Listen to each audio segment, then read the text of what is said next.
lead singer? Yeah. I actually do all the vocals and I handle a lot of the songwriting with the guys. Do you play any instruments? Like, are you also the rhythm guitarist, or do you have someone else doing that? Primarily for this band, I'm just a singer. I was a drummer for almost 20 years. Oh, I was wow. a drummer, but to become a singer, I got tired of auditioning crappy singers and decided to start doing it myself. It just seemed to work out pretty good. Okay. Do you still have your drum kit? I don't anymore. Obviously, I have 3 kids now, so they take all my money. Oh, yeah. Kids will do it to you. They will. All right. How did the band form? Well, the band, I'd have to go back many years, but I was in a band in the valley called Charybdis for many, many years. And after that band kind of folded, I decided to, and that was like around 2001, I kind of laid low for a while. And then I met up with our guitar player, Taylor, our guitar player now, and we just got together, started writing stuff, and we loved what we were creating. So we just went on this mad auditioning spree. And then we found the 2 guys, Bessie, our drummer, and then Anthony, our guitar player, our bass player. And the 4 of us have been together pretty much ever since. So we're going on, well over 8, 9 years with this lineup. All right, cool. How did you choose a name? Oh, dude, I wish I could remember. It was so many years ago. From what I remember of it, I think I picked it up in like an occult novel that I Oh, was reading okay. at the time. I read a lot, so I think it's something that popped up in a book, and it just seemed appealing. And it's a name we get complimented on a lot. It shows like, where the hell did you come up with it? And I'm like, I think I read it somewhere. But it's a strong name, and people seem to love it, and it's a name that's going to stay with us. We're not changing it anytime soon. I'm pretty sure you said this, but how long has the band been around? Mm, I think next year we'll be going on our 10-year anniversary. Have you guys seen any financial success over the 10 years? It's because the way the industry is, we've had a little bit of financial success, not anything groundbreaking, but our CDs have sold, we sell merchandise. Obviously we're still in the position of a lot of other bands that, you still kind of have to pay to play certain things. We do get some guaranteed shows, but, because we're kind of considered an independent artist right now, we're still fighting our way up to get to the real financial rewards, but we've done okay. It could always be better. Hmm, understandable. I think that's pretty much everyone's story. I don't think. I talked to Costa from Hatred. He's a good buddy of mine, man. Him and I go way back. Ah, cool. You know, that's awesome. Yeah, he's basically Yeah. talking about how the music industry what isn't what it is before. Like it's like really really hard to make a living off of music. Oh, absolutely it is. I mean, I talked to guys, bands that we had opened for that were relatively reputable bands, and a lot of those guys, when they're done touring, they go back to regular jobs. They can't sustain. I mean, a lot of those guys have to stay on the road. If there's 12 months in a year, they're trying to push 13 months because they have to keep the money coming in, and it's hard. It's not the way it used to be, 20 years ago. All right. How do you define your music? Uh, we're kind of just traditional heavy metal, very akin to the 80s. If you like Accept, you like Judas Priest, you like Iron Maiden and Dio, we're the band. We're the band that's trying to keep that going in this area. So traditional, good stage show, denim and leather. We're not necessarily throwback, but we're the next thing for that movement. Cool. How do you feel about the Modesto scene now that Mike Vanna has left? Oh, Mike. I've known Mike for a lot of years. I'm sure various people will tell you various experiences with Mike. Um, I had a very okay experience with Mike. We never had any issues. Um, he did it at the time the best job that he could. He tried to bring some good bands to the area. And I think after a while it ran its course, and I think it's best that he moved on. It'll give some of these newer promoters some fresh air to see what they can do. Maybe it'll help them step up and bring some fresh stuff to the valley, and it's sorely needed, that's for sure. Have you ever played at the Fat Cat? We did. We played a few times there. We loved playing there, man. That was probably the coolest stage in the valley for many years. Prior to the Fat Cat back in the Charybdis days, it was like we would rent out seasons, which was like the old Elks Lodge back in the day, and that was like the best thing. And so it was like to lose that, and then we're like, well, we still got the Fat Cat if you want the big stage and the big feel. Man, the Fat Cat was ideal, but unfortunately, I had to close the doors. Yeah. How do you feel about the Fat Cat being bought by Calvary Temple? I really don't have an opinion on it. I mean, I wish someone would have been able to buy out the Fat Cat and keep it running. It doesn't really bother me either way who owns it. I mean, as long as it's bringing some money to the valley, regardless of what it may be. But it still is disappointing not having that venue anymore. It really does suck. Yeah, I remember reading about how Rob Zombie. I remember hearing about how he played at the Fat Cat, and like tickets sold out in like less than a week. Oh no, it sold out in like a day. That's how quickly He that's. was Yeah, so he was a fast turn, definitely. I mean, and they were he was probably the top selling one of the biggest artists we had come into that club. I mean, most people would have assumed he'd go to like Center Plaza, which he would have easily attacked the Center Plaza. I mean, the fact he went to the club atmosphere of it was cool, man. It was a nice show. It was a great show. I don't know if you went, but it was a killer show. yeah, I didn't go. I don't know what I was doing then, but I didn't go. Yeah. Yeah, I really don't have any issues with Calvary Temple. It's just that I know they're just not going to like be booking shows like Rob Zombie or any other like heavy metal kind of Mm. bands, unless they're like Christian metal bands, which is fine. But it's not gonna be open to like the really heavy hitters that we all love to see. And it's hard because some people say, "Oh, we still got the Center Plaza to go to those bigger shows," but it's few and far between. It's very seldom, and they don't let locals open those shows, which that sucks because us bands from this area to not be able to open for some of these bands anymore. It's frustrating. That's where a lot of us got our names and our reputations was from playing those types of shows. So it's definitely disappointing. I mean, we're all pretty frustrated about it, but what can any of us do? Money talks, man. What kind of gear do you use? I use like Shure microphones. I use a lot of wireless mics. I've been using Shure for I don't know, probably a good 8 9 years. I love their product. A lot of the guys they use TV, Mesa Boogie.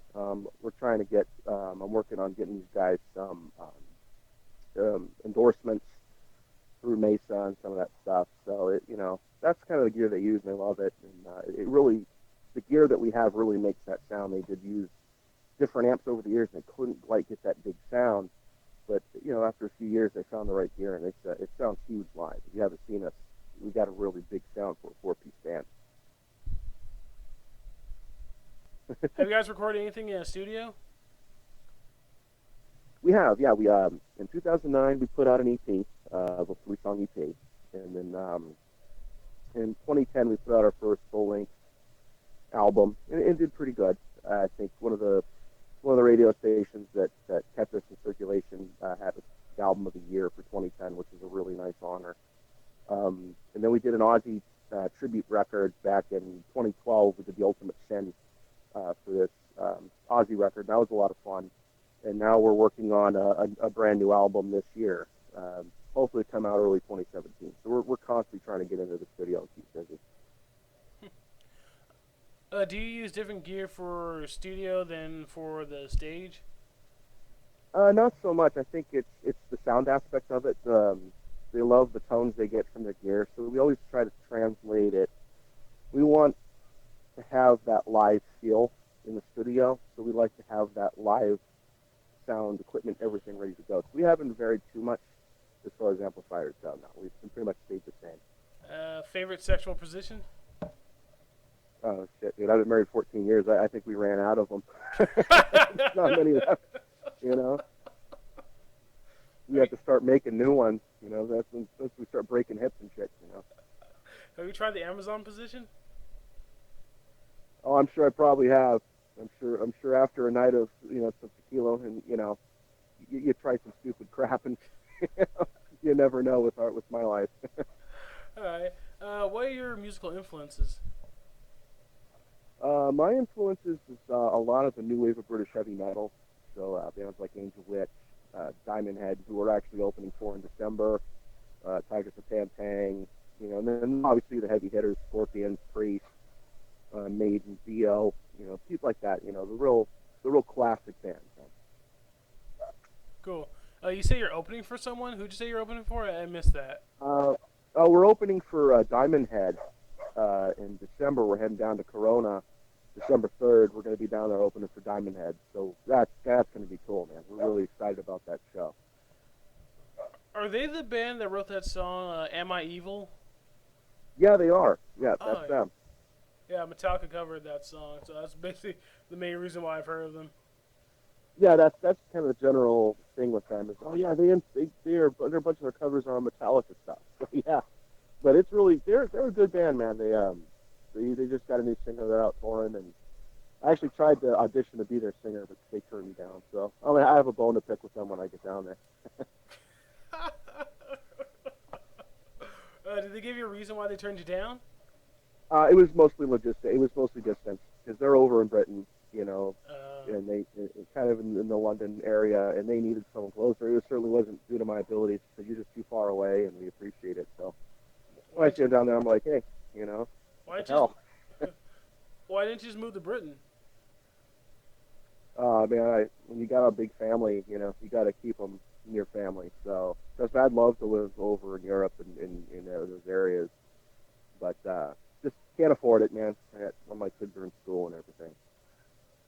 Alright. Was it hard trying to find a job that meshes well with your musical schedule? Surprisingly, no, not for me anyway. I have my weekends off. I get out at work at like 4 o'clock every day, so I have evenings to practice and rehearse. Some of the other guys have a little bit harder time, but we make it work. One guy lives up in Sacramento, so we have to practice in Stockton. That way, everybody can make it. But it's tough for some of the guys, but for me, it's not so bad. Cool. Since you have 20 years of drumming experience, do you play drums for any other bands or not? Um, Actually, well, I do a little bit. There's a band that I'm working on called Ritual Beast, which is our bass player's side project. It's basically a throwback of Venom and Bathory kind of stuff. It's kind of a darker stuff. So I've been kind of sitting in on some of the drums for him, and we might take it out, do a couple shows, maybe cut an EP late next year. But it's hard because I don't have a kit, so I have to use my drummer's kit when he's not there. And he comes back and everything's all messed up. He's like, "What the hell, man? My cymbals are all effed up." And what'd you do? I was like, "Yeah, we're just practicing." So, but yeah, we have that going on, but it's when we have time when Shadowgod's not keeping us busy. Huh. All right. Uh, let's see. Those albums you released, are any of them released under a label or are they all independent? The EP and the first record are under Altered Asylum Records, which we signed up with them around 2009. They ended up folding, and then I was able to get all the rights back to those. So I own those records outright now. And then back in January of this year, we just signed with Killer Metal Records in Germany. They're a fantastic label, and they're gonna release the new record. And then they've been actually talking to me about maybe re-releasing the first one in the EP. So we're definitely working on that. But right now, the current stuff, people would have to get it through me to get it or get it at shows.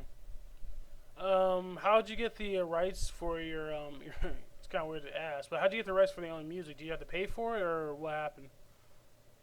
Well, a lot of the publishing, all the publishing the band owns. So basically, with that deal, it was purely distribution.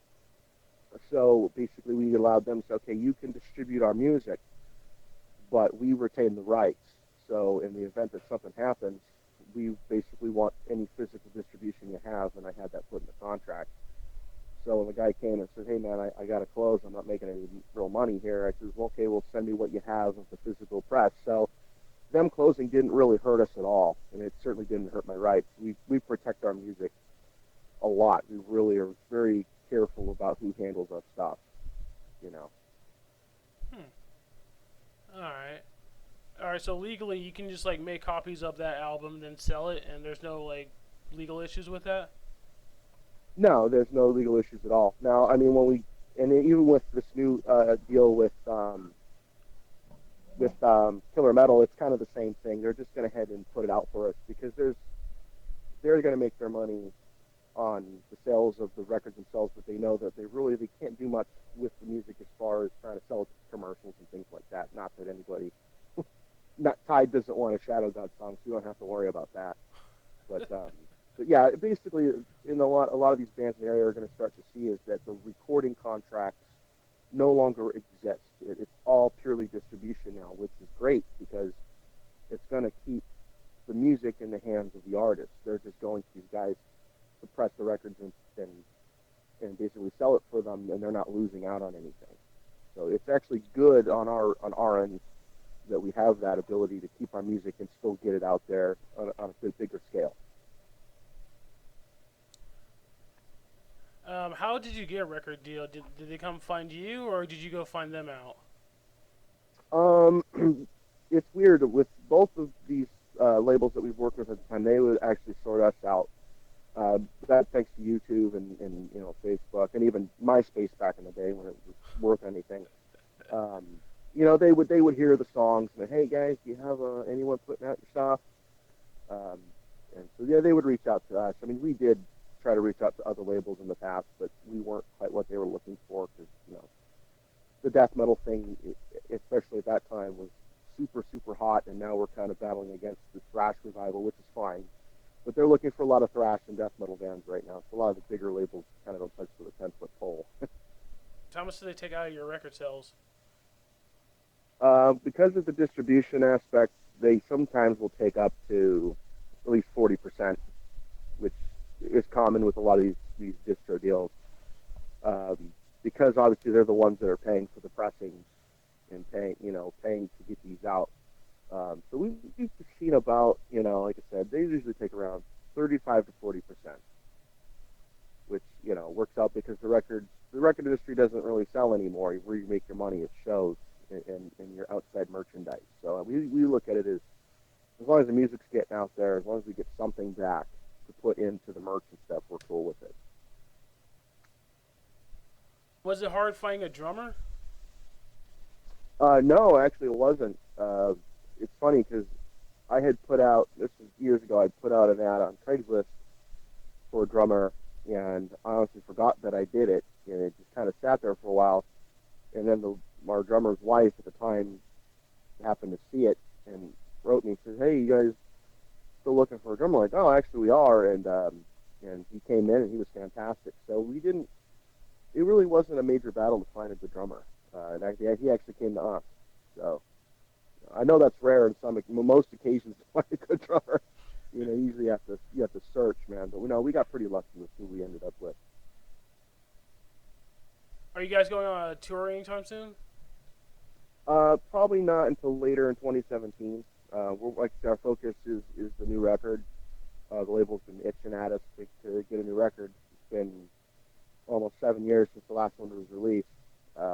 So they're like, hey, let's get a new record and we'll worry about touring later. So we're going to focus on the record and then probably do some local shows, probably some stuff with Hatriot.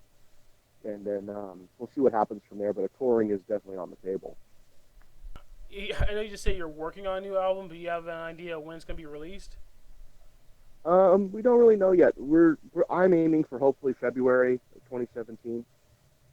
We're just finishing up some of the writing, and that's the whole story that itself. But the band split up for a little while. We kind of fractured for a while during some writing sessions, and then just as like to this last January, we actually got back together proper, and so we're kind of been listening to some of the stuff from those sessions, and we like it, but we're also want to write some fresh stuff. So it's taking a little bit longer because of that, but the main focus is to get this fresh material out there, and I think people are going to love it, man. It's some really good shit.